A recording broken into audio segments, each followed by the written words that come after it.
En bas à droite de l'image, 2 palmiers. Au centre, la cible de ce missile israélien tiré hier, une maison pulvérisée.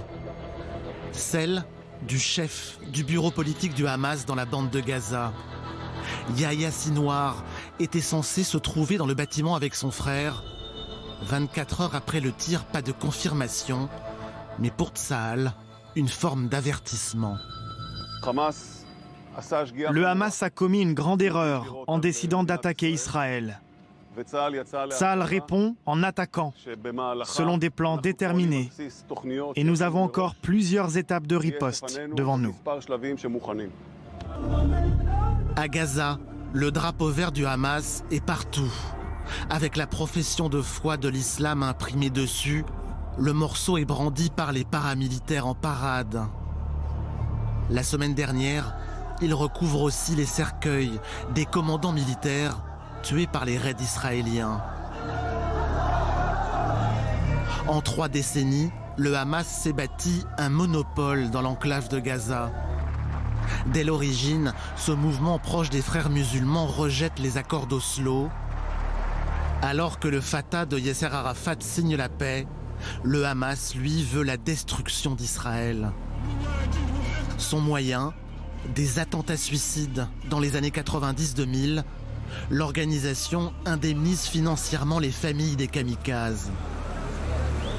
En 2006, victoire électorale aux législatives.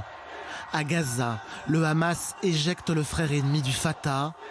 Seul maître à bord, le Hamas impose la charia, se militarise, construit des tunnels sous les frontières, mais ses soutiens syriens puis égyptiens se tarissent. Le Hamas finit par reconnaître, entre les lignes, l'État d'Israël. Le Hamas souscrit à la mise en place d'un État palestinien entièrement souverain, avec Jérusalem pour capitale, dans les frontières de 1967, et avec le retour des réfugiés et des déplacés vers leur maison d'origine, dont ils ont été expulsés.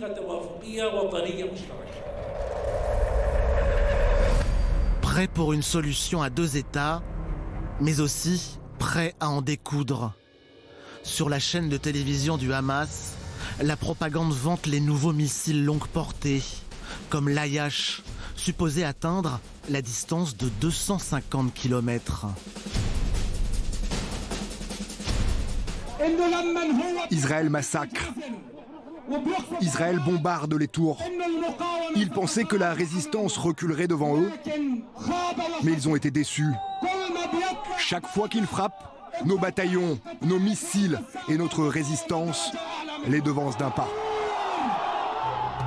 Depuis le Qatar, le chef politique de l'organisation joue sur plusieurs tableaux. Celui de la résistance armée, avec plus de 3000 missiles lancés sur Israël, des roquettes produites et assemblées à Gaza. Sur le plan politique, le Hamas est devenu majoritaire, loin devant le Fatah de Mahmoud Abbas très affaibli. Comme un aveu, le président de l'autorité palestinienne vient d'annuler la tenue d'élections. Le scrutin aurait dû être le premier à avoir lieu depuis 2006.